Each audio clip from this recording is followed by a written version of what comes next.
ನಮಸ್ಕಾರ. ನಮಸ್ತೆ. ಇವತ್ತು ಕೂಡ ತಾವು ಬಂದಿದ್ದೀರಾ, ಏನು ಹೇಳಕ್ಕೆ ಇಷ್ಟಪಡ್ತೀರಿ ಇವತ್ತು ಕಾರ್ಯಕ್ರಮದ ಬಗ್ಗೆ?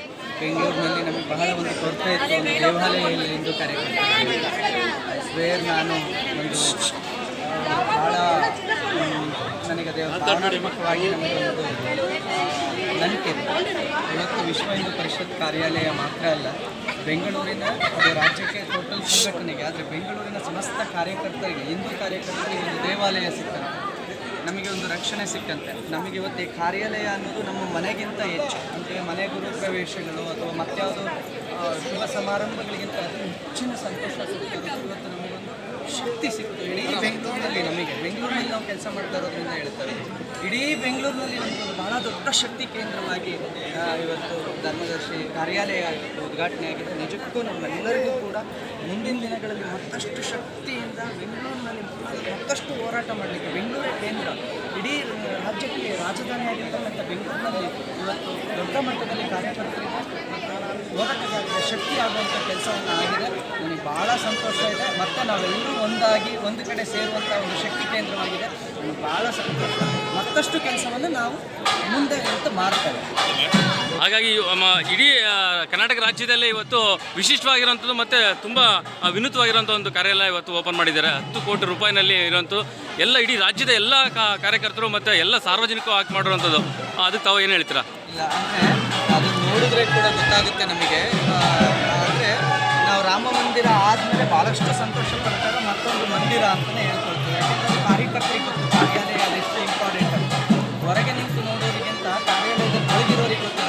ಎಲ್ಲೋ ಒಂದು ಬೆಂಗಳೂರಿಗೆ ಬಂದಾಗ ಕಾರ್ಯಕರ್ತರಿಗೆ, ವಿಶ್ವ ಹಿಂದೂ ಪರಿಷತ್ ಕಾರ್ಯಕರ್ತರಿಗೆ ಉಳಿಲಿಕ್ಕೋ ವಸತಿಗೋ ಮತ್ತೆಲ್ಲದಕ್ಕೂ ಅದೆಷ್ಟು ಸ್ಫೂರ್ತಿ ತುಂಬುತ್ತೆ ಮತ್ತು ಅದನ್ನೆಷ್ಟು ಉತ್ಸಾಹವನ್ನು ತುಂಬುತ್ತೆ ಅಂತ ಇಲ್ಲಿರೋರು ನೀವು ಪ್ರತಿಯೊಬ್ಬರು ಮುಖ ನೋಡಿದ್ರೆ ಗೊತ್ತಾಗುತ್ತೆ. ನಾನು ಅದನ್ನೇ ಬಯಸ್ತಾ ಇದ್ದಿದ್ದು. ಮತ್ತಷ್ಟು ಸಂತೋಷವಾಗಿದೆ. ಕಾರ್ಯಾಲಯ ನೂತನವಾಗಿ ಮತ್ತಷ್ಟು ಅದು ಚೆನ್ನಾಗಿ ಬಂದಿದೆ. ಭಾಳ ನೋಡಲಿಕ್ಕೆ ಅದು ಕಣ್ಣು ಸಾಲದು. ಭಾಳಷ್ಟು ಸಂತೋಷ.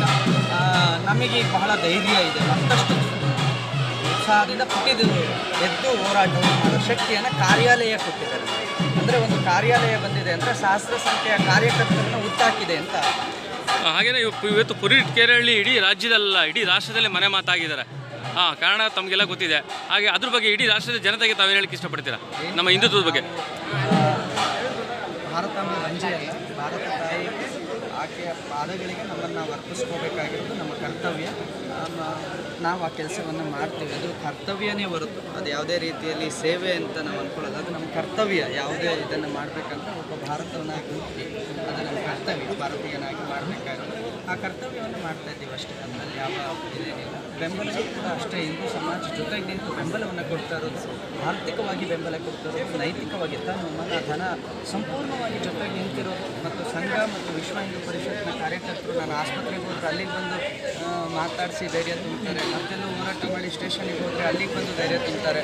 ನಮ್ಮ ಬೆಂಗಳೂರಿನ ದಕ್ಷಿಣ ಗೋವರ್ಧನ್ ಜಿಯವರು ಅವತ್ತು ಎಲ್ಲೇ ನಾನಿದ್ರು 2 ಬಾರಿ ನಾನು ಆಸ್ಪತ್ರೆಗೆ ಹೋದಾಗಲೂ ಕೂಡ ಗೋವರ್ಧನ್ ಜಿಯವರಾಗಿರ್ಬೋದು, ಶರಣ್ ಆಗಿರ್ಬೋದು, ಎಲ್ಲರೂ ಕೂಡ ಅನೇಕರು ಫೋನ್ ಮಾಡಿ ಸೂರ್ಯನಾರಾಯಣ್ ಜಿ ಅಂತೂ ಅನೇಕ ಬಾರಿ ಹೇಳಿದ್ದಾರೆ. ಕೆಲವೊಮ್ಮೆ ನಾವು ಬರಲಿಕ್ಕಾಗಲ್ಲ, ಕೆಲವೊಂದು ನಾವು ಬೇರೆ ಬೇರೆ ಕಡೆ ಇರ್ತೀವಿ, ಆದರೆ ಯಾವಾಗಲೂ ಕೂಡ ನಿಮ್ಮ ಹೋರಾಟಕ್ಕೆ ಶ್ರೇಯಸ್ ಸಿಗಲಿ, ಯಶಸ್ಸು ಸಿಗಲಿ, ನಾವು ಜೊತೆಗಿರ್ತೀವಿ ಅನ್ನೋ ಶಕ್ತಿಯನ್ನು ಅಷ್ಟೇ ಸಾಕು. ಕೊನೆಯದಾಗಿ ಪ್ರತಾಪ್ ಸಿಂಹ ಅವ್ರ ಬಗ್ಗೆ, ತಮ್ಮ ಬಗ್ಗೆ ಸ್ಟ್ಯಾಂಡಾಗಿ ನಿಂತ್ಕೊಂಡೋದು ಪ್ರತಾಪ್ ಸಿಂಹ ಅವರು? ಇಲ್ಲ ಅಂದರೆ ಅವರು ಬಂದಿದ್ದು ಭಾಳ ಸಂತೋಷ. ಧರ್ಮದ ವಿಚಾರದಲ್ಲಿ ಅವರು ಬೆಂಬಲ ಕೊಡ್ತಾ ಬಂದಿದ್ದಾರೆ. ಹಾಗೆ ಅವರಿಗೆ ಧನ್ಯವಾದ. ನಮಸ್ಕಾರ.